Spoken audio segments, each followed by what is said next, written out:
आज जानते हैं कि औरत को शंख बजाना चाहिए या नहीं।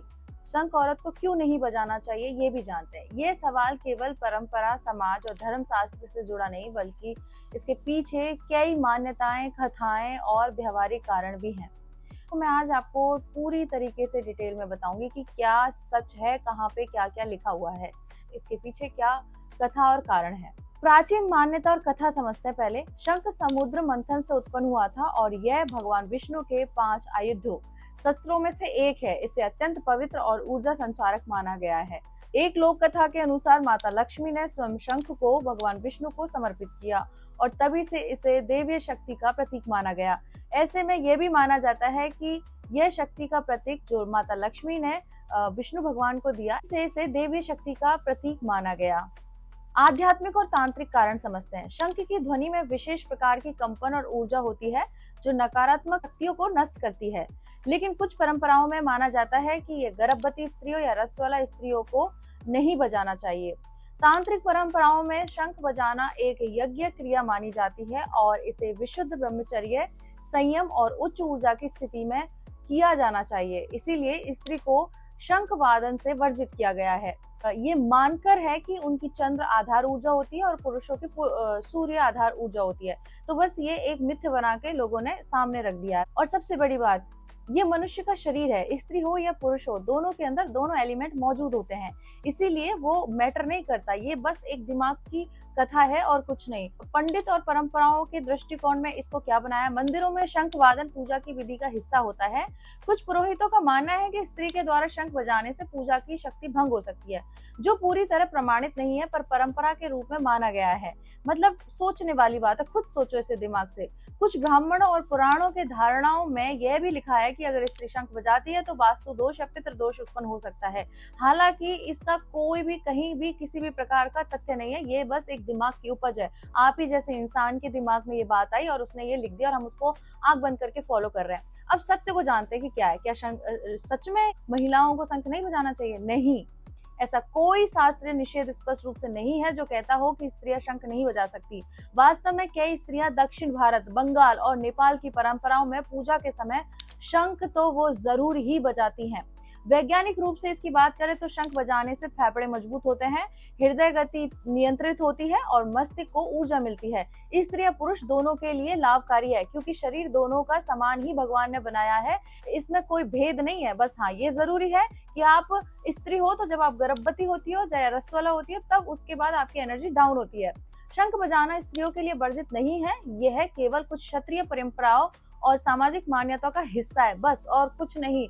स्त्री यदि श्रद्धा, शुद्धता और भावना से शंख बजाती है तो यह उतना ही पुण्यदायी है जितना पुरुषों के लिए। शंख औरतों को क्यों नहीं बजाना चाहिए, यह सवाल केवल परंपरा, समाज और धर्मशास्त्र से जुड़ा नहीं है, बल्कि इसके पीछे इतनी मान्यताएं, कथाएं, व्यवहारिक कारण जो हमारे दिमाग में घुस गई। अब जानते हैं कि शंख का प्रभाव न केवल आध्यात्मिक है बल्कि भौतिक, सूक्ष्म और मानसिक स्तर पर भी इसका प्रभाव पड़ता है। सबसे पहले जानते हैं भौतिक जगत के हिसाब से सकारात्मक प्रभाव। शंख बजाने से फेफड़े मजबूत होते हैं जिससे फेफड़ों की कार्य क्षमता बढ़ती है।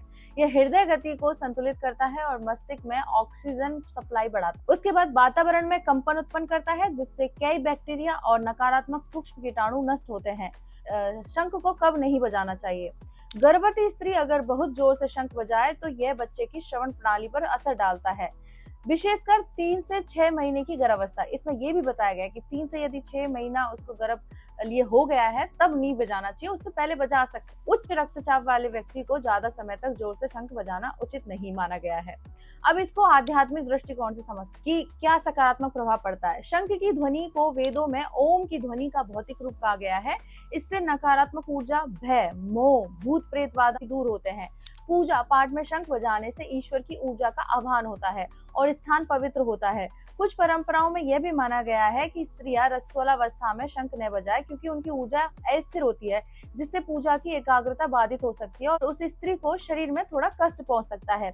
रात्रि में शंख बजाना वर्जित माना गया है क्योंकि इससे ग्रहों पर प्रभाव पड़ता है और वातावरण की शांति टूटती है। अब जानते हैं गर्भवती स्त्री पर इसका क्या प्रभाव पड़ता है। यदि हल्के स्वर में ध्यान पूर्वक शंख बजाया जाए तो गर्भ में पल रहे शिशु के मस्तिष्क विकास पर अच्छा प्रभाव पड़ता है। शंख की ध्वनि से माँ के शरीर में प्रसन्नता और ऊर्जा बनी रहती है।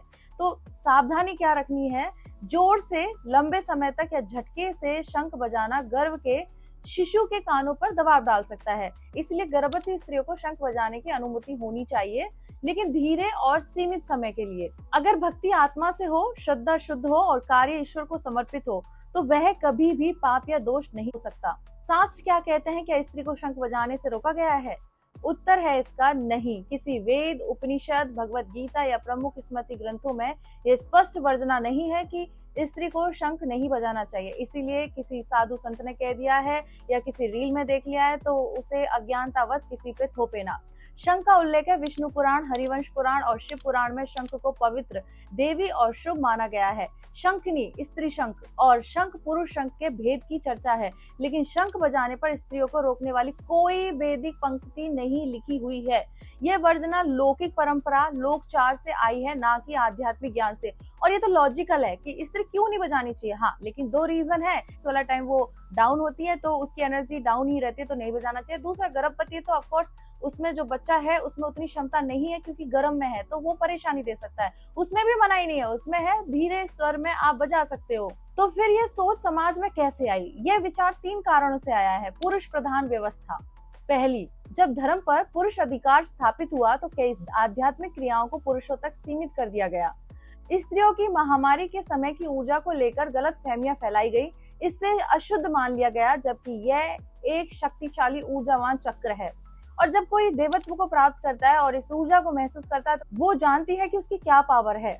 अज्ञान जनित भय और मान्यताएं। शंख बजाना तो गर्व नहीं ठहरेगा। जैसे विचार डर से उपजे हैं, न कि ज्ञान से। कि समाज की सोच को कैसे बदले? उत्तर है, अपना अनुभव सबके साथ साझा करो। जैसे मैंने शंख रोज बजाया और मेरी भक्ति गहरी हुई, न कि शरीर को हानि पहुंची। कथाओं से नहीं, आत्मा के ज्ञान से समझाएं।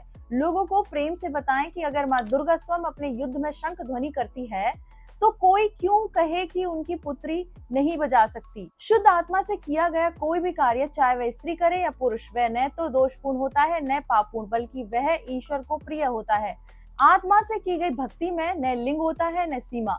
यहाँ केवल शिव होता है और शक्ति। हाँ, शुद्ध मन और श्रद्धा से शंख बजाना सभी के लिए कल्याणकारी है, चाहे वो स्त्री हो, पुरुष हो, बालक हो या वृद्ध। सबको शंख क्यों नहीं बजाना चाहिए? आध्यात्मिक लाभ। शंख बजाते ही वातावरण में ओम जैसी ध्वनि उत्पन्न होती है जो नकारात्मक ऊर्जा को नष्ट करती है। शंख की ध्वनि से देवताओं की कृपा आकर्षित होती है, विशेषकर विष्णु भगवान की। ये ध्यान, मंत्र जाप और पूजा में एकाग्रता को बढ़ाती है। भौतिक और वैज्ञानिक से क्या फायदे होते हैं जो मैं पहले भी बता चुकी हूँ। फेफड़ों की शक्ति बढ़ती है जिससे सांस संबंधी रोगों में लाभ होता है। कान, नाक, गले की ध्वनि प्रणाली, इंट सिस्टम सक्रिय होता है। हृदय और मस्तिष्क को कंपन द्वारा ऊर्जा मिलती। मानसिक और भावनात्मक लाभ क्या मिलते हैं? मन शांत होता है, डिप्रेशन और चिंता से राहत मिलती है। घर का माहौल सात्विक बनता है जिससे कलेश और कलह कम होते। शंख बजाते समय ध्यान रखने योग्य बातें। सुबह और शाम शुद्ध होकर श्रद्धा से बजाएं, गुस्से या दिखावे में न बजाएं। रात्रि में न बजाएं। शास्त्र और ध्यान की मर्यादा के अनुसार शोर या बेतु की ध्वनि न करें। रसवाला स्त्री विश्राम करे, न बजाना। परंपरा के अनुसार मजबूरी न माने, स्वेच्छा से समझे। गर्भवती स्त्री धीरे और सीमित समय तक बजाएं, बहुत जोर से या लंबी अवधि तक न बजाएं।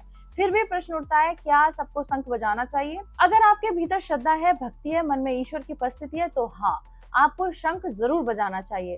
पर यदि आप महज परंपरा निभाने या दिखावे के लिए शंख बजा रहे हैं तो उसकी ध्वनि शून्य से टकरा जाती है और असर नहीं होता। शंख वह नहीं जो केवल हाथ से बजता है, शंख वह है जो आत्मा की पुकार से गूंजता है।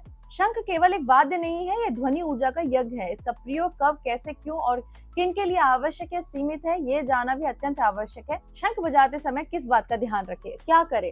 शंख बजाने से पहले हाथ और मुख को स्वच्छ करें। शंख को केवल बाईं ओर से होठ लगाकर बजाएं। दाईं ओर से पानी पीने या पूजन जल अर्पण के प्रयोग होता है। भाव और शुद्धता हो, मन में ईश्वर का स्मरण हो। दिशा का ध्यान रखें, उत्तर या पूरब दिशा की ओर मुख करके ही बजाएं। क्या नहीं करना चाहिए? रात्रि में संध्या के बाद शंख न बजाएं, ये ग्रह को प्रमाणित ऊर्जा को प्रचलित कर सकता है। पूजा के बीच में बार बार शंख न बजाएं, केवल प्रारंभ और समापन में ही बजाएं। शंख में कभी भी मुख लगाकर जल न भरे, विशेषकर शिव भगवान की पूजा में। शंख को संपूर्ण कैसे करें? धार्मिक पूर्णता कैसे हो? शंख को नित्य गंगा जल या तुलसी जल से धोएं। इसे सफेद या पीले कपड़े लपेटकर पूजा स्थान पर रखें। शंख बजाते समय ओम अनंताय नमः या ओम श्रीम क्लीम नारायणाय नमः का स्मरण करें। हर अमावस्या और पूर्णिमा को शंख पर कपूर या चंदन लगाए, यह उसकी ऊर्जा को जागृत करता है। शिव पूजा में शंख क्यों नहीं बजाया जाता, क्या कारण है? आध्यात्मिक कारण कि शंख जल तत्व से जुड़ा है और शिव स्वयं तपस्वी अग्नि स्वरूप है। शंख की ध्वनि जल की शीतलता का विस्तार करती है, जो शिव को तप्त तांडव ऊर्जा के साथ विपरीत हो जाती है। शिवलिंग पर जल शुद्धता से चढ़ाना चाहिए। शंख से जल चढ़ाना वर्जित माना गया है, क्योंकि शंख दानव शंखासुर से उत्पन्न हुआ था, जिसे भगवान विष्णु ने मारा और उसका शरीर शंख बना, इसीलिए ये वैष्णव प्रतीक बन गया है। इसलिए शिव पूजा में शंख से जल नहीं चढ़ाया जाता और शंख की ध्वनि का प्रयोग सीमित होता है, क्योंकि ये ध्यान, मौन और योग में बाधक मानी जाती। भगवान विष्णु कृष्ण की पूजा में शंख क्यों अनिवार्य है? कारण है इसके। विष्णु भगवान के 5 आयुधों में शंख प्रमुख है: सुदर्शन चक्र, गदा, पद्म, शंख और तलवार। जब श्री कृष्ण ने महाभारत में 5 जन्य शंख बजाया, तब संपूर्ण ब्रह्मांड में कंपन हुआ। यह शंख धर्म युद्ध की घोषणा था। शंख की ध्वनि से असुर, अज्ञान और तमस भागते हैं, इसीलिए विष्णु के सत्वगुणी रूप से मेल खाता है। शंख बजाए बिना नारायण की आरती अधूरी मानी जाती है। यह ध्वनि देवी सेना का आह्वान है। भौतिक और आध्यात्मिक जगत के लोगों को कैसे समझा इस बारे में? शंख बजाना कोई पुरुष या स्त्री का विषय नहीं है, यह ऊर्जा, भाव, उद्देश्य का विषय है। पूजा में शंख सिर्फ परंपरा नहीं, ध्वनि, विज्ञान और चेतना का जागरण का साधन है।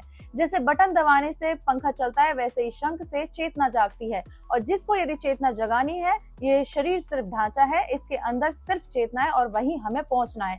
क्या करना चाहिए? लोगों को शास्त्र और विज्ञान दोनों पक्षों से समझाएं। मंदिर, स्कूल, ध्यान केंद्रों में शंख ज्ञान सत्र करवाएं। स्त्रियां और पुरुष दोनों मिलकर इसे बजाएं, जैसे श्री कृष्ण और रुक्मिणी ने साथ साथ आरती की। शिव की पूजा में नहीं बजाना चाहिए, तपस्वी मौन स्वरूप है, जल तत्व विरोध है, इसलिए। भगवान कृष्ण और विष्णु की पूजा में बजाना चाहिए, हाँ। देवी आह्वान धर्म ध्वनि है।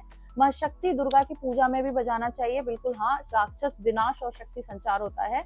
और सामान्य पूजा में भी बजाना उचित है, क्योंकि सकारात्मक ऊर्जा फैलाने का काम करता है। शंख की ध्वनि धर्म की हुंकार है, इसे बजाना पुरुष का अधिकार नहीं, श्रद्धा की पुकार है। शिव मौन है, विष्णु घोष है। शंख वहां बजाओ जहां धर्म को बुलाना हो। इसीलिए इस मिथ्य को तोड़ो कि शंख स्त्रियों को नहीं बजाना चाहिए या पुरुषों को बजाना चाहिए। ये सिर्फ आपकी धारणा है, और अपनी धारणा को किसी पे थोपने से पहले अपने ज्ञान को पूरा करो और फिर किसी को ज्ञान दो। तो इसीलिए इस वीडियो को शेयर कीजिए और सबको बताइए कि ये सबको बजाना चाहिए। इससे आपके घर में, वातावरण में, आपकी आत्मा में, आपके शरीर में इतने बदलाव आएंगे, आप खुद धीरे धीरे इस चीज को महसूस करोगे। इसीलिए इस वीडियो को जितना हो सके शेयर कीजिए और मेरे साथ बोले ओम नमः पार्वती पते, हर हर महादेव, शिव शंभो।